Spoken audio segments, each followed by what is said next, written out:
Cellar TV. Rock Cellar TV. Rock Cellar TV. Rock Cellar TV. Rock Cellar TV. Rock Cellar TV. It's such a big event for a musician to have a vinyl record in their hands for the first time.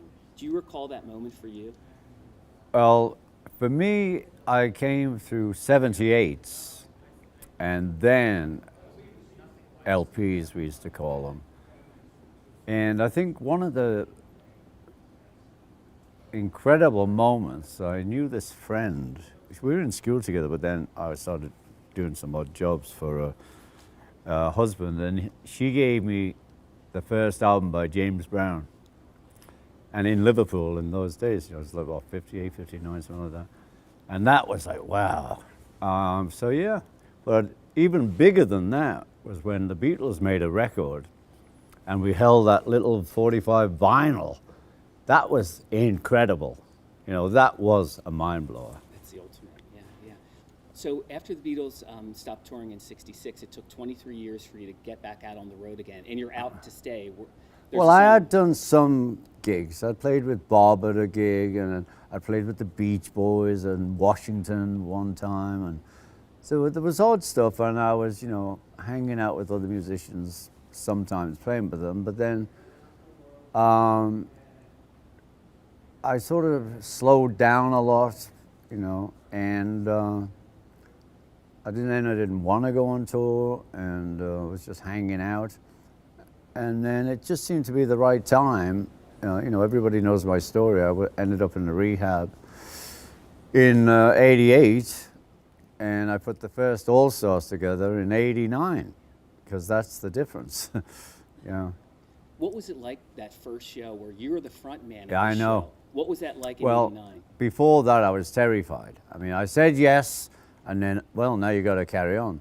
And so I just took out my phone book. In those days, children, we used to have books. And I started calling people like Dr. John, like Mac, Joe Walsh, Nils. And then I thought, oh, yeah, you know, I need, Levon. And so I was so insecure, I had three drummers, I'm being one of them, and Levon on this side and Jim Kelton on this side, you know, and we had Rick. And so it was, and Billy Preston, it was like far out. And anyway, it was a great band and I had a great time.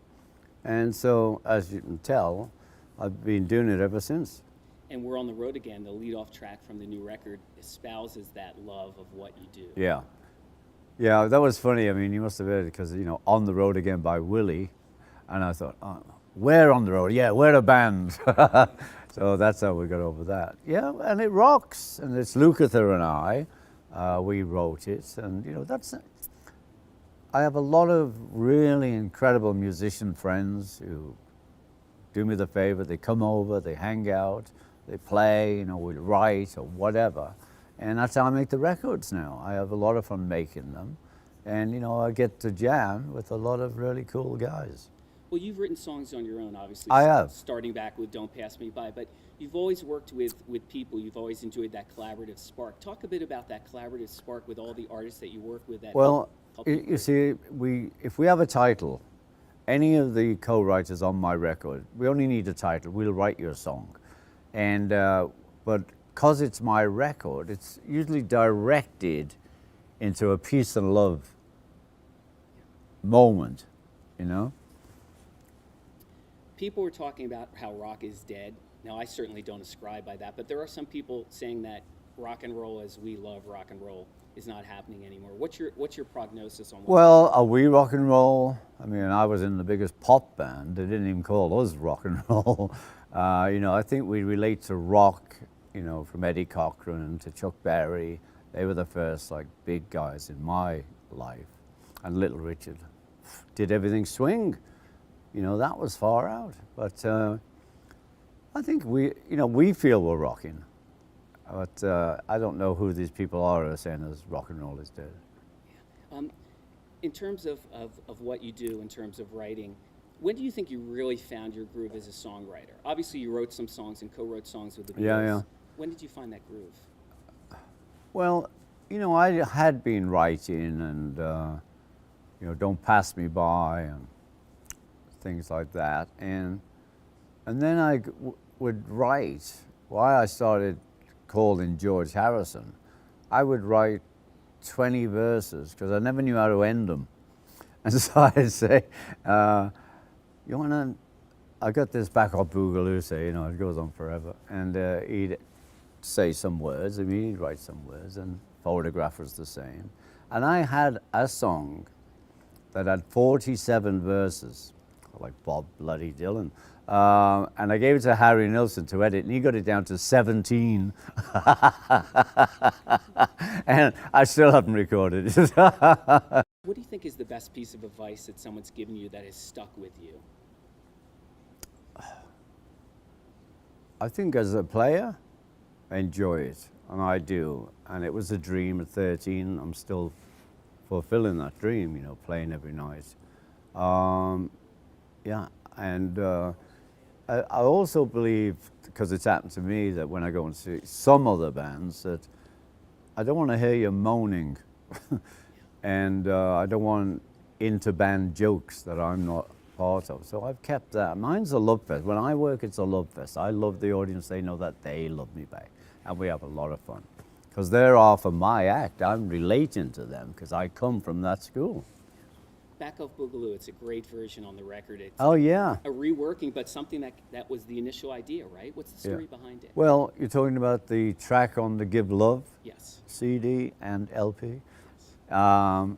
I wanted to do it again, and it's like mad. You know, we've moved houses now. We live in LA, so we don't have a house in England. So we packed up and had ships bring all our stuff over, and boxes of stuff that had been in storage and that.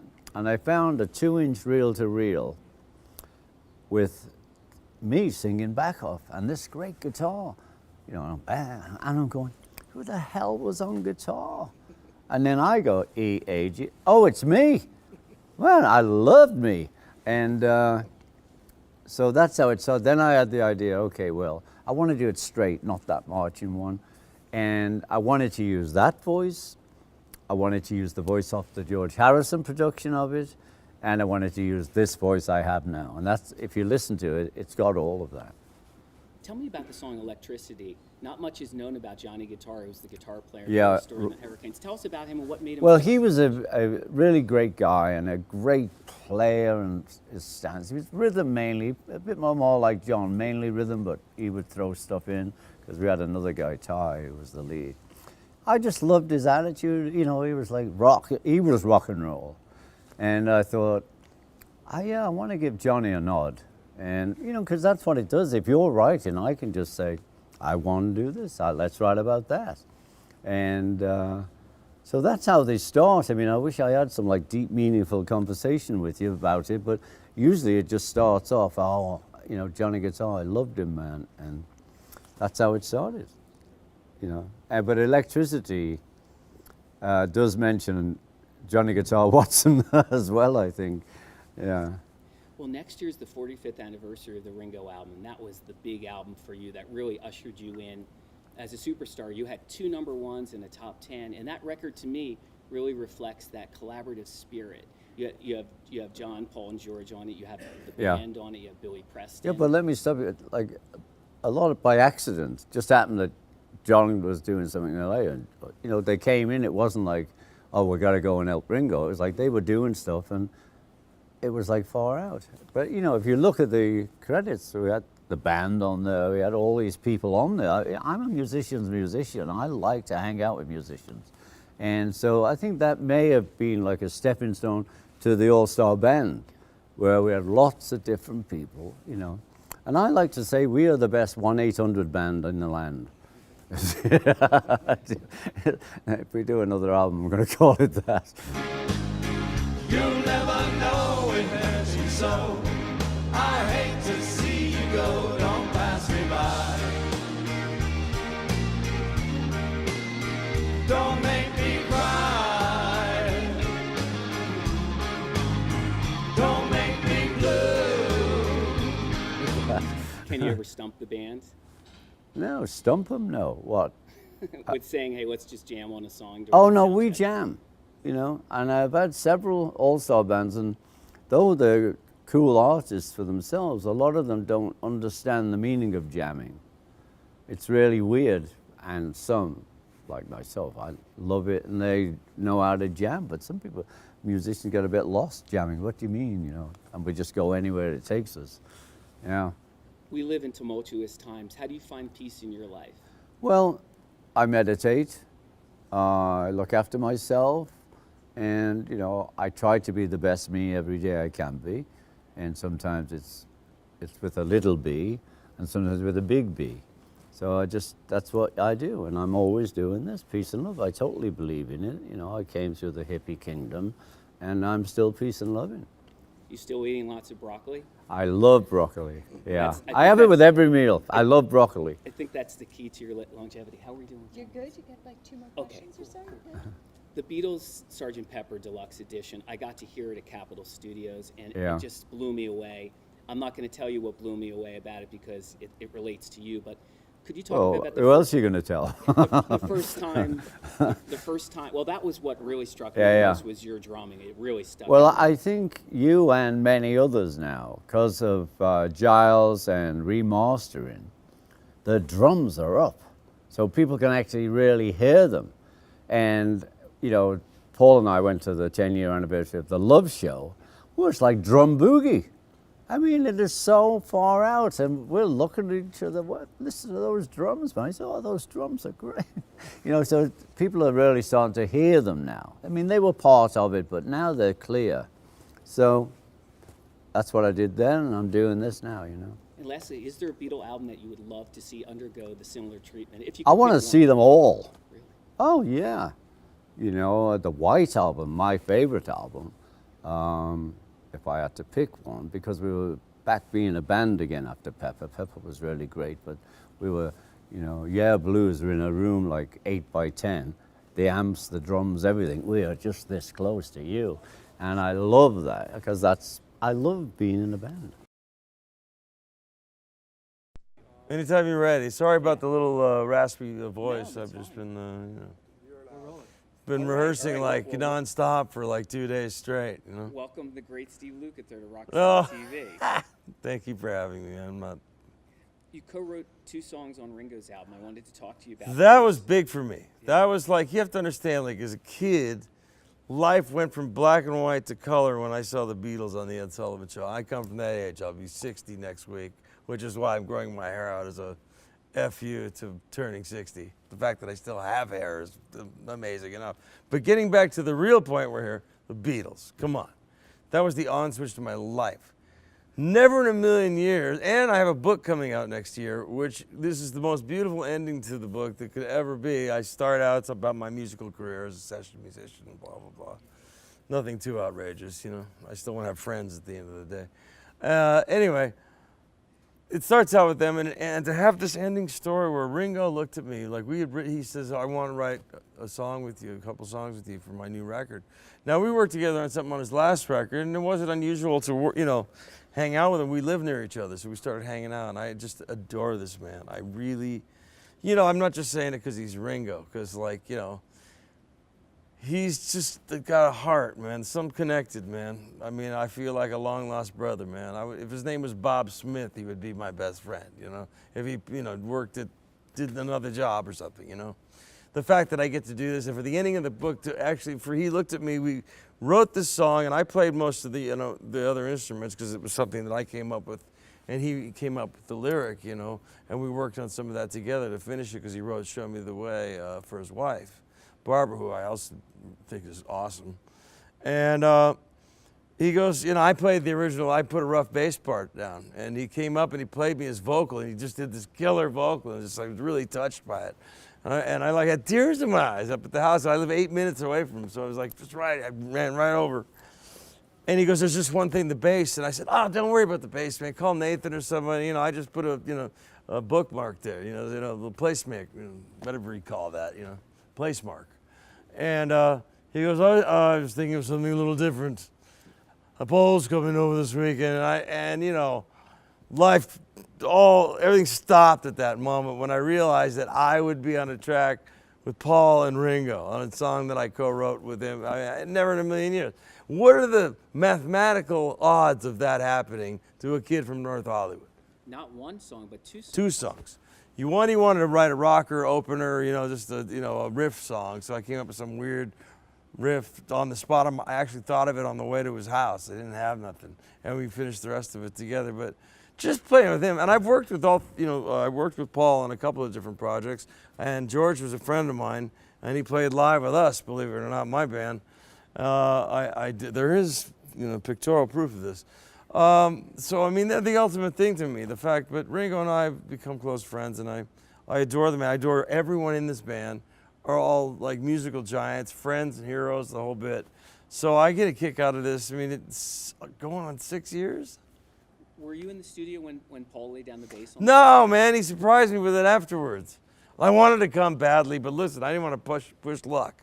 The fact that he suggested that Paul played it meant a lot to me. When Greg has spoken about the All-Star Band, he describes it as a tremendous boys club, and you can really It see is. that it's not just a musical connection. No, we really do love each other. I mean, I really do like each other. And we hang out, we have dinner, and we laugh, we goof around. It's like being in a real band.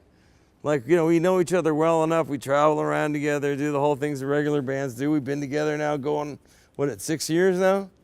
So, and most of us have known each other for decades. I've known Richard Page since the 70s. I've known Greg Bissonette, who's the one who brought me in through Dave Hart, their agent. I've known him for 35 years. I don't know, a long time. But some of the other guys I just met, like Todd. I was a big, huge Todd fan, and to get to work with him was a big kick. And this turned into that. It was supposed to be just one summer, and it turned into this. Well, we kind of like each other, and you want to do it again somewhere else, and the next thing you know, here we are, It doesn't seem like Ringo wants to get rid of you guys anytime Nah, I don't think so anytime soon, man. To be honest with you, it's like we hadn't seen or played together in a year. And we walked in, and as soon as he counted off the song, it was like no time went by, man. Because it sounds like a band. It doesn't sound like a bunch of guys you throw up there and go, oh, one of your songs, one of my songs. Oh, I want to do better on my song than your song. I put as much into everybody else's material, if not more so, than my own. You know what I mean? They asked me, what do you want me to do? They know what to do. They play all the right stuff. And, on my stuff, I go, am I playing the part right? But now I know after all this many years, I know that I am playing the right parts, I guess. And, being and loving the Beatles since since your childhood and getting to play with Ringo night after night, are there moments where it does leave you and you're just playing with a great drummer, or is it always there that, oh my God? Well, I mean, I go out and work every night. It's all like I want to do the best I possibly can for him and for everybody else, and for the audience. So they're the paying customers. But to play with him, I consider it a great responsibility to do the very best I can, because he comes from that pedigree of the very best that there is. He's played with the best of the best. I mean, so what?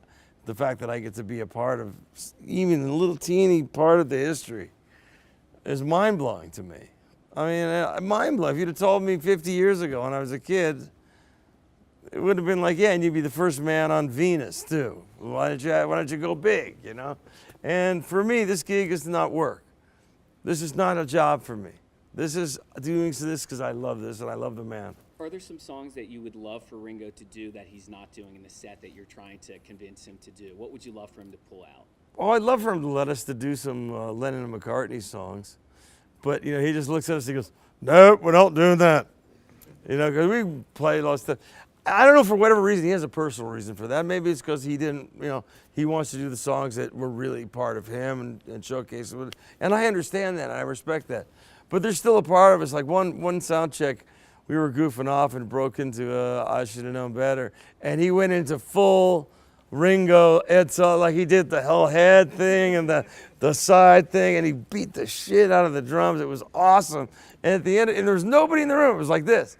And he reaches down into the microphone. Did you get that from Mr. Lucas? And I'm about died. I'm going like this. I'm living the dream, man. It's like, this is, like I said, I do this gig to go on vacation. He doesn't even know that. That's so amazing you mentioned. That's my favorite Beatles song. Actually. Well, it's one of my. They're all my favorite Beatles songs. Who was singing lead on that when you guys They were, did it? I think it was Todd and Richard, man. They have the voices. Wow. You don't argue with Richard Page and Todd Rundgren. You just go, you please sing. Obviously. And we were just goofing off. It was just an impromptu thing.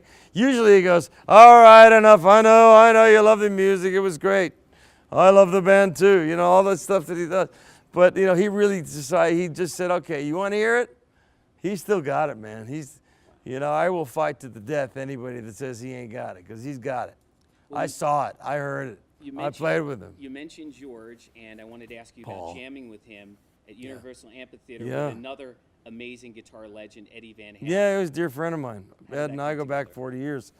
I met George a couple of days before in some nightclub, believe it or not. I just happened to walk in there, and they said he was there, and I said, of all the cats I want to meet, I've had a very interesting career. I mean, I've had a chance to work with a lot of my heroes, and they've all turned out to be, all but a couple have turned out to be amazing people. And this was a moment for me. I said, well, I'm going to be fanboy for a minute, and just asked to meet. I said, I just want to say hello and thank you for giving me a career, because his guitar sound made me want to play. I wanted to be George. That was I love them all. No, who doesn't?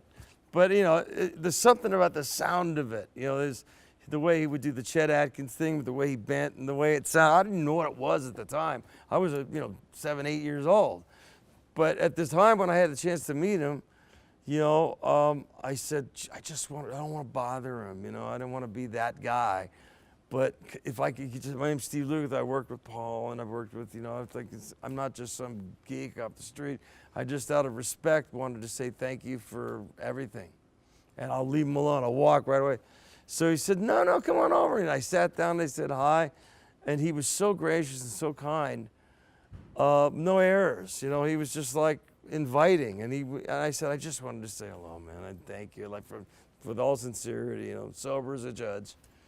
And he says, no, sit down for a minute and talk. And then I started ordering drinks, and I had a couple in me. I don't do it anymore, but at the time I had a few in me, and I had the balls to ask him, well, we're playing this gig for our brother Jeff, who sadly just passed away. Would you come? We're doing a little help for my friends. But we got to do it the Cocker style, just because we got a big, huge band and everything. And I felt kind of embarrassed saying that. And he said, no, I'll come down. I thought, yeah, sure. And it was an all-star band anyway. Donald Fagen came, Don Henley, Eddie was there as a favor to me, and he knew Jeff too. And, all the people that showed up, and there were people that showed, David Crosby showed up out of nowhere, Mike McDonald, Boz Scaggs. The list is good. And James Newton Howard, all kinds of interesting people. And we're backstage before we go on. I get this knock on the shoulder, and we're working something out, working on something with somebody else. He goes, yeah, there's somebody here to see. I go, I don't have time right now, and this is not a good time. He goes, no, you want to see this guy. He's from Liverpool. I went, no. And he showed up. And not only did he show up, he got up and played. And I have pictorial proof of this, which you'll read and see in my book. And then we became friends. He used to call me, he found me amusing. That's why he invited me to sit down next to him. Because first off, I know the guitar solos that he played, because Paul played some. And, the worst thing you can do is, say, compliment somebody on something they didn't do. You know what I mean? It's happened to me. Oh, you sounded great on that record. I go, no, that was my buddy Mike, or that was my buddy. So, and they go, oh, wow. So I knew better than to do that. I didn't want to piss the guy off. That's the last thing I wanted to do. But he was so nice. And then we started hanging out and going to dinners. I had dinner once with Bob Dylan, him, and Jim Keltner. And it was like, I was looking around going, all the girls in high school that wouldn't have sex with me, they would now. Well, you've done so much amazing work outside of Toto on sessions, too, that a lot of people may not know about. Michael Jackson beat it. Yeah, I did everything on that except play the solo. I played bass, every guitar part on that. Were you the one to suggest bringing Eddie, or did you? No, Eddie was already on it. Me and Jeff Porcaro kind of put the record backwards.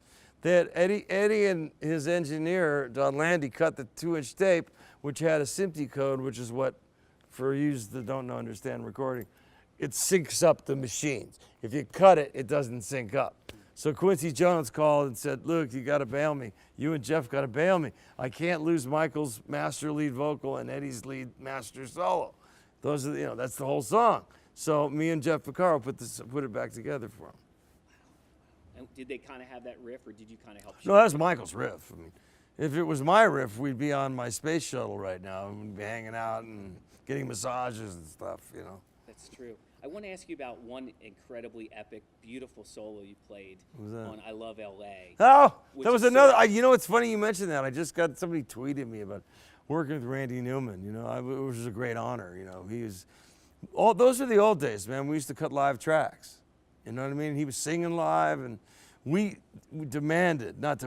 begged to sing I Love LA. We love it because we're from LA. Me, Jeff, and Lenny Castro, and some of the other cats. And they let us do it. We quadrupled it and stuff like that. So it sounds like it's like, you know, a big, huge arena full of people. But, you know, working with him was great because he let us do whatever we wanted to do. But at the same time, he was very meticulous about certain things. He wouldn't write out the parts. He would go, no, I want you to play exactly. He's a musician's musician, man, a very kind, funny, really dry humored man. But that solo on there, that's your creation. Yeah, no, though I did that. That was mine. I doubled it real fast. Those were back in the days when you doubled everything or tripled it or whatever. You came up with that off the top of Yeah, your head?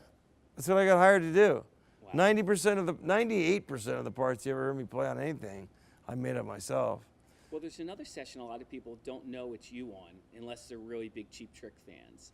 And it's I didn't even get credit on that album. a beautiful solo on Voices, which yeah. sounds to me like what George Harrison would have done. Well, I always go back to that. You know, whenever we make the Total Records or whatever we're doing, you know, the Beatles are the litmus test to everything. You know, and sometimes we, without knowing it, we'll use a production move or something like this. And when I first worked with Paul, was on Thriller, but then we did the Give My Regards to Broad Street thing. And for 2 weeks, Jeff Picard and I were able to hang out with him and George Martin and Jeff Emmerich, you know, the team. And once I got past the nerves and Linda said it was okay to ask, we were told, whatever you do, don't ask anything about the Beatles. Like, I'm like, what are you doing? How could I not ask anything about the... And then I said that to Linda because I wouldn't, you know, he was very gracious and nice, and we had worked together before, and it was all business and stuff. And I said to Linda, I said, yeah, man, I really wanted to ask him a couple of questions, geeky questions, you know. But we were told not to mention the Beatles or anything. She goes, what? That's crazy. What'd you And ask? I said, really? And she had a Mellotron right there standing in front of her. And I just played the opening of Strawberry Fields, and he turned around and looked at me, and he goes, oh. And I thank God I played it right. And it was just trippy. I'm looking at him going, I have no right doing this. Why am I doing this? It's like something else took over for me. And he just kind of cracked up, and that opened up the can of worms. The next thing you knew, I was asking him every geek. We'd have lunch every day, and we'd hang out and talk. What were some of the geeky questions? Well, just, you know, how did you get the sound on Revolution, the fast version, you know, and how did that over fuzz sound? And he said it wasn't a fuzz sound, that they had actually used, you plug one input into the next, you overload that back when the desks were tube, you know, analog. And, you know, they misused the gear, which is how they got all those great, wonderful things. Now it's like, oh, it's a sample, it's this, it's a plug-in. Which is why records just don't make you get up and freak out when you hear them anymore. It's kind of like everything's like this.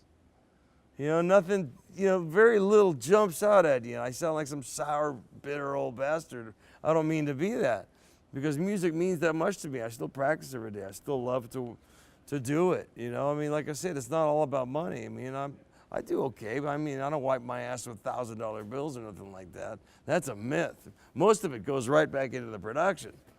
You know, but Ringo treats us like kings, and it's a joy to be here. So Voices, how did you come to play on that record? well, that was interesting because Rick Nielsen can play. And like we met each other on an Alice Cooper record that we did together, which I wrote a couple tunes on. It was an album called From the Inside. And he played on the record, and we hit it off. And Tom Werman called me and said, you know, for some reason they wanted a different flavor. I go, you don't need me, you got Rick Nielsen. What the hell do you need? So Rick goes, he gave me a gold pick, and I got a platinum record. He said, we didn't give you any credit, though. And I said, well, that's okay, man, don't worry. I played on other records, so I didn't get any credit either. It's a great solo, though. Oh, well, thanks, man. But I mean, the rest of it's all Rick, in all fairness. He didn't do it because he needed me. I don't even know how I ended up there. It was a great honor for me. I love those guys. They're a great band. In your mind's eye, looking back to all the shows you saw growing up and throughout your life, what are the ones that really stand out to you as watermarks for you? Ooh. Live shows. Oh, man, that's hard. I saw a lot of shows when I was a kid. You ever see Hendrix? No, I wasn't allowed to go. I was too young. My parents would, you're not going to go see those. Everybody would be on drugs and blah, blah, blah. I was only 11, you know. I wanted to see him at the Hollywood Bowl with the naked chicks in the pool and all that. Well, what was your first show you saw? The first show I ever saw was Three Dog Night. And I ended up doing Corey Wells' solo album. That was one of the first sessions I did when I was a teenager. He was a nice cat. I love all those guys. Great band. But in terms of live shows? Live shows, I mean, gosh, there were so many great ones. Joe Walsh live. I sat outside for hours to see him at the Roxy. That was incredible. Close to the Edge, yes. Jethro Tull, Thick as a Brick. Back when they were like events, like, now there's 10,000 records a week released and music is background noise for multitasking or something. We used to sit and stare. We used to sit in a row so we could all hear the stereo. And whoever had the best stereo, we'd stand in line and wait for the record and open it up and then read the credits, and nobody would say anything until side one was over. Then we'd go, wow, track 3, man, wow, that was deep. That solo, just play that solo. And you're lifting up the needle and doing that. And there was no telephones going, there was no other it was just the music. And we were all musicians, and all of the guys that I hung out with all ended up making it. Like, guys that, not just the Toto guys like Michael Landau, John Pierce, people that moved on to, the guys from our neighborhood that went on to be, or still professional musicians. They're badass. And we still used to, it was all we lived for. We used to cut school to play at other people's schools. And stuff. So, I used to pay my sister to do my homework and stuff like that. If you could have been a fly on the wall for any recording session for an album that you just worship. Sgt. Pepper's, man. You're going to get that from everybody. But that was so, I got to ask all the geeky questions. How did you do, you only had 4 tracks, blah, blah, blah. I could talk tech with Jeff Emmerich, and Paul and George Martin were willing to talk about it, I kept looking over, just kick me under the table if I'm blowing it. Linda was the sweetest woman, God bless her soul. She was so nice to me, and she was great. She sent me photos of us in the studio, and she went out of her way. There's that great photo where the band's with Paul and Linda and you're all wearing the white kind of Kiss makeup. Well, he didn't tell us we were going to have to wear the makeup until we got there. But I said, if he's going to wear it, I'm going to, okay, cool. And while I was there, Jeff Porcaro introduced me to David Gilmour, which was another one of my heroes. So it's like, here I am. I was like 24 years old going, I can't believe this is all happening to me. And I'm going to be 60, and I still feel that way in a lot of ways. I don't have any bitterness in me. I'm still a fan of music. My son's a musician. He's 30. My older son, I have a younger son too, who's 6, but he's not a musician yet. But I only have one son who's a musician. But it's still like, I still get off on all this, man. This is weird. 40 plus years in, as a professional, I've been playing since I was a kid. My first band was making money. I was 11. Well, Steve, thank you so much. Yeah. Hey, so I talk too much. You can edit out all the bullshit, great.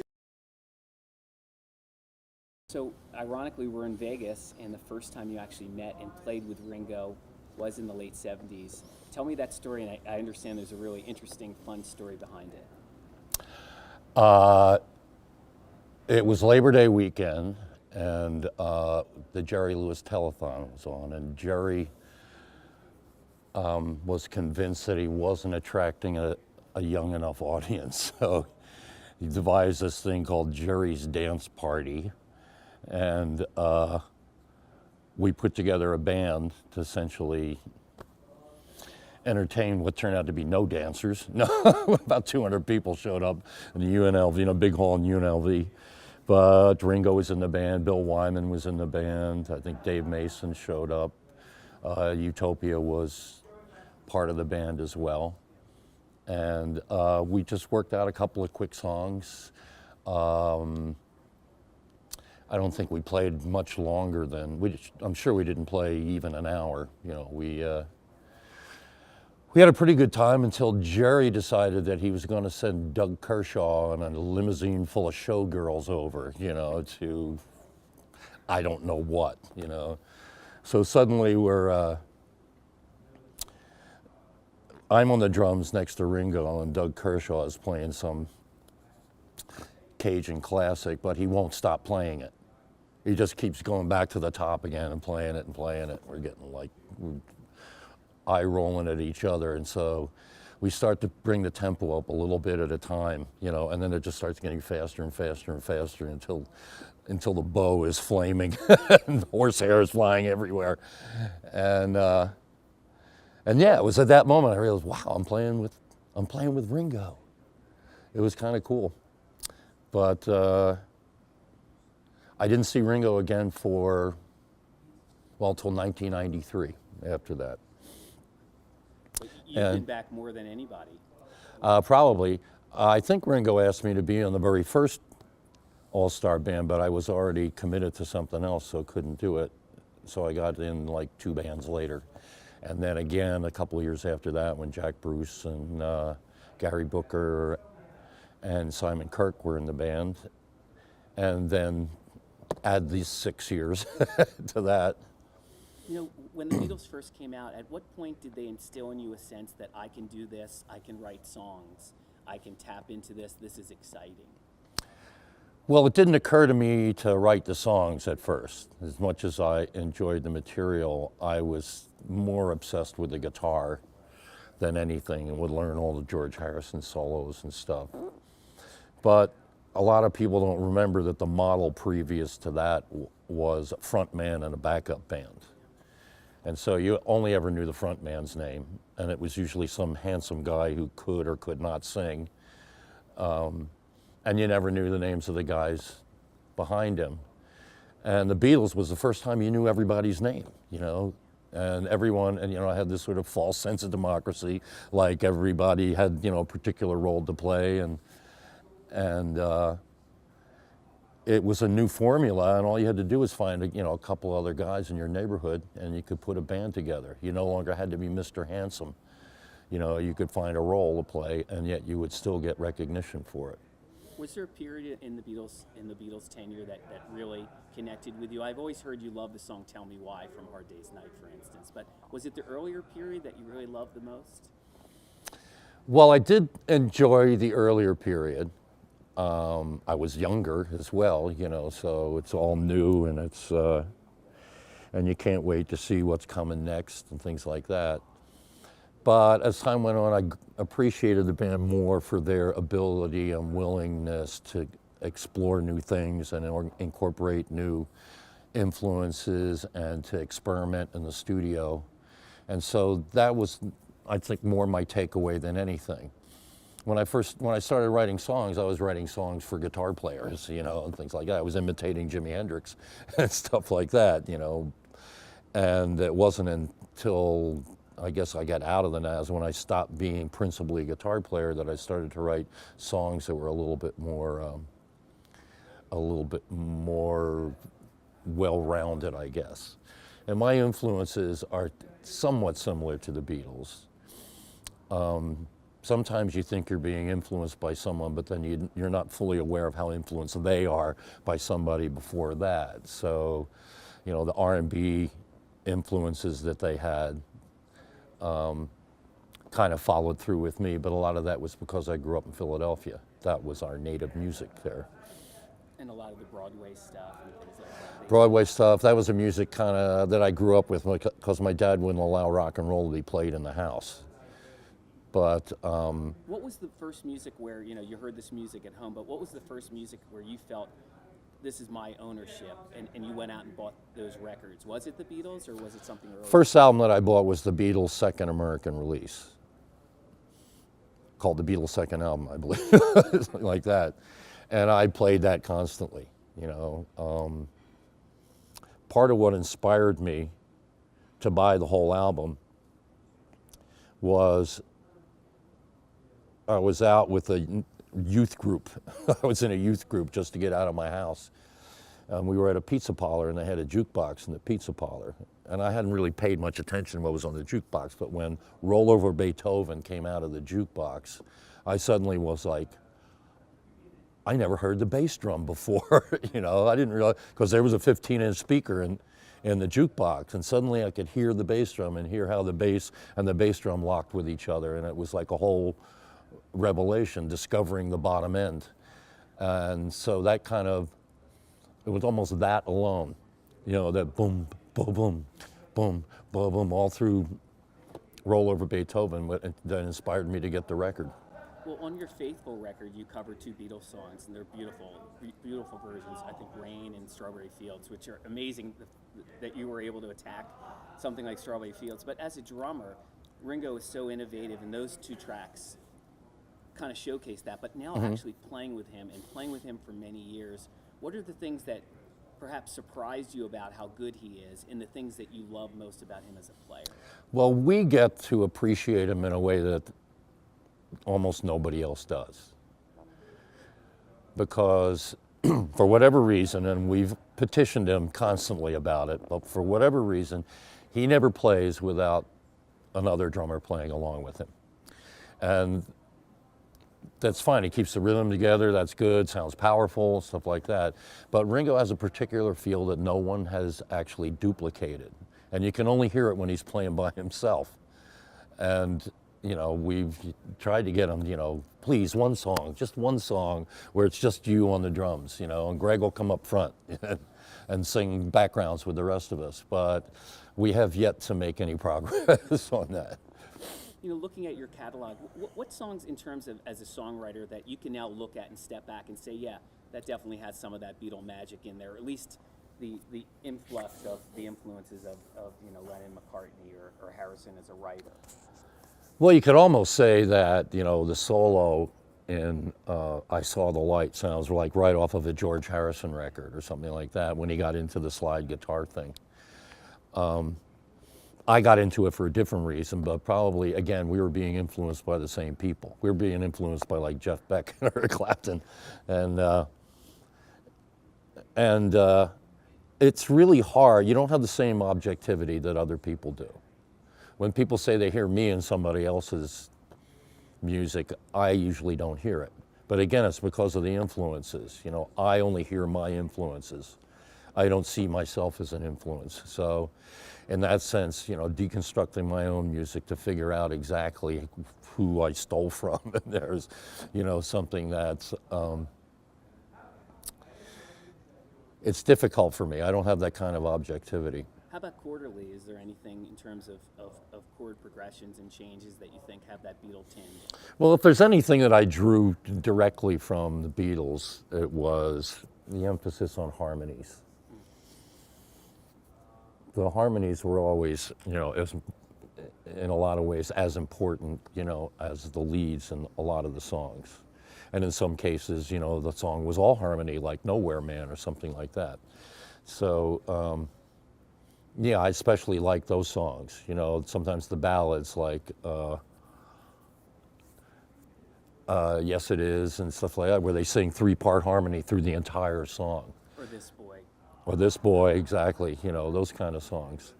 You know, I kind of like the Beach Boys for the same reasons. You know, but the Beatles, they were only 3 singers. They managed to get so locked in. You know, with your work with Utopia, working whether it's with Meatloaf, whether it's working with Badfinger, whether it's working with Hall & Oates, and so XTC, so many people, your arranging skills are amazing, and especially with your harmonies. Did that always come naturally for you in terms of hearing something and saying, yeah, I know the parts for this? Or is there still some woodshedding on your part for that?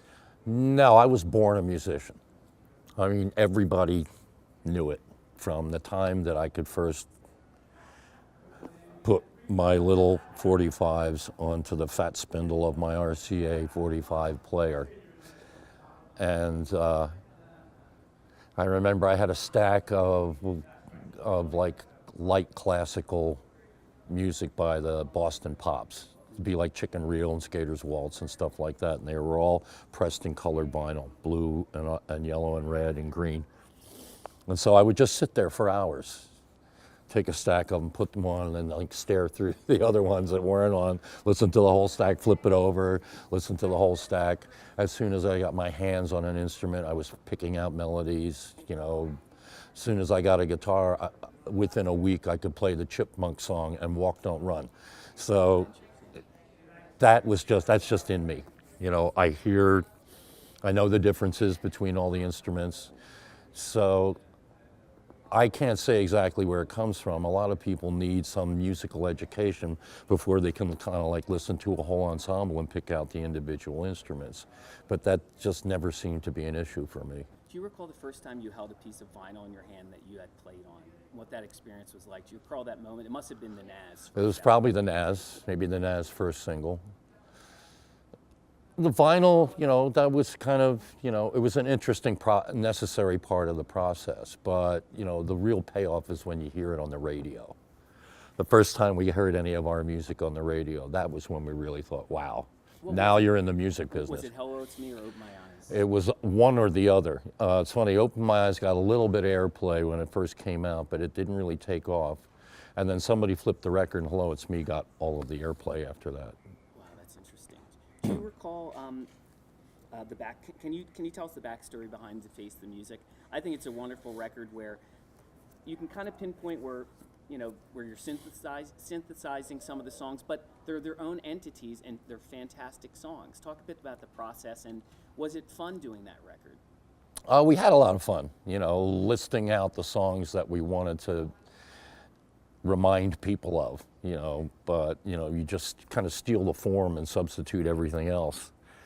The record had an interesting sort of genesis because immediately prior to that, I produced a couple of songs for the movie Roadie. They were a couple of Alice Cooper songs, and Utopia got an opportunity to contribute a song to the record. I think that, right? Yeah, I Just Want to Touch You. The reason why we did that is because there was this power pop movement, the knack and stuff like that. So everyone was going back to this, you know, guitar kind of Beatley thing. And I thought, if you're going to go back to the roots, go all the way back to the roots, go back to the Beatles. So we did this Beatlesque song called I Don't Want to Touch You. And they refused to put it on the soundtrack album. And the excuse they gave, maybe they just thought it stylistically didn't fit, but the excuse they gave was they thought the Beatles would sue us. And I thought, what, you know, that's silly, a silly excuse. But in any case, when somebody does something like that to us, we say, well, screw you, we're going to do a whole album of that now. And that's essentially what we did. That was the inception of the record. How did the band react? Oh, everybody was, you know, we all loved the Beatles, so we all, I mean, Chasm is just like idolized Paul McCartney the whole time, so he was in hog heaven. And it was, you know, a fun challenge trying to, trying to be redolent of these other songs without actually literally copying anything out of them. Well, speaking of power pop, you pretty much saved what everyone considers as one of the quintessential power pop albums is Straight Up. And you pretty much saved that record from being shelved in a sense because it wasn't done. Could you talk a bit about the backstory? And did you get a sense these guys were perhaps even better than what people position them for being? Well, I was familiar with their music, but a lot of the music, you know, there was No Matter What, and they didn't write that, you know. So a lot of the, what's that? Oh, you mean Come and Get It? Come and Get It, yeah, that was it, yeah. And so some of it was like derivative in a way, you know, quite obviously in Printer of the Beatles, they sounded a lot like the Beatles in a certain way. So they had kind of, they hadn't carved out like their own place yet, which may have been, you know, the issue that that they were dealing with. They finished an entire record with Jeff Emmerich, Beatles engineer, in their later recordings. And I read in Wikipedia or something like that that essentially the American label scotched it. The American label says this is not what we're looking for. So George got involved. He got about halfway through the record or something like that, and he took a completely other tack, which was very much, you know, what George was doing at the time. And he got, and who knows what would have happened if he had finished the record, because that record, the one that he was doing, sounded just like a George Harrison record. He was doing all of that Phil Spector, big washy stuff, double overdubbing the drums and 6 acoustic guitars and stuff like that. Somewhere in there's a quartet, you know. So when he got distracted by the Bangladesh concert business and handed the record over to me, I just kind of said, okay, we're going to start over. we have all the stuff, you know, and we'll consider what we want to do with it, but we need to kind of start over. And they had some new songs. And so we recorded a couple of new songs. I can't remember, maybe 4 new songs. And then for the rest of it, we took like maybe 3 of what George had done and a couple of what Jeff Emmerich had done.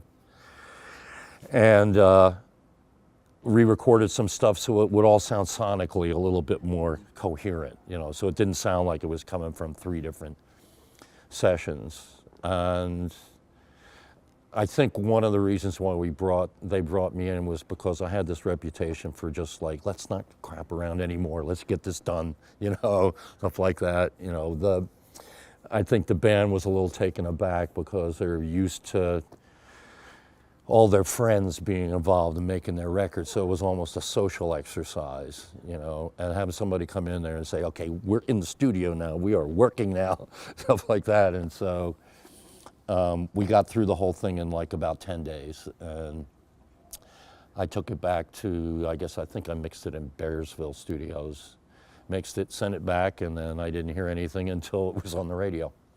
Were you particularly impressed with Pete as a songwriter and a musician? Pete Ham. Oh yeah, you know, he had,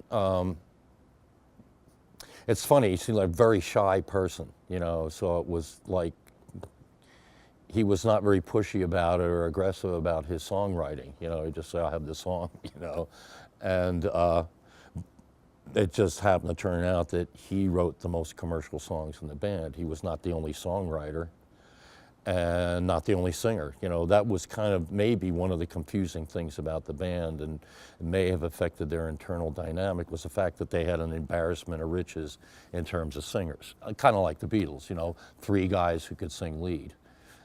And they all had, you know, well, Pete was kind of Paul McCartney. Tom was kind of none of them because he sang really, really high. He was almost like precursor to a heavy metal band or something like that. He had a really high voice. And Joey was kind of like, he had a slightly gravelly sort of tone, so he sounded a little bit like John. But in the end, you know, the object was not to make them sound like the Beatles. They had to sound like something else. Well, Baby Blue was a modest hit off the record, but it's such a gem. Did you feel vindicated years later when Breaking Bad spotlighted that and so many other people heard that song, Baby Blue? It was funny. I wasn't a fan of Breaking Bad. I hadn't watched a lot of Breaking Bad, so I didn't watch the finale. I wasn't keeping track of it, you know. And the next day I get all of this, whoa, you know, Baby Blue is the final thing. Do you know what that means? And I said, well, I know what it meant to Journey, you know, when they had streetlight people at the end of The Sopranos. So Don't Stop Believing, yeah. Don't Stop Believing, that was it. Yeah, it was kind of a blast from the past.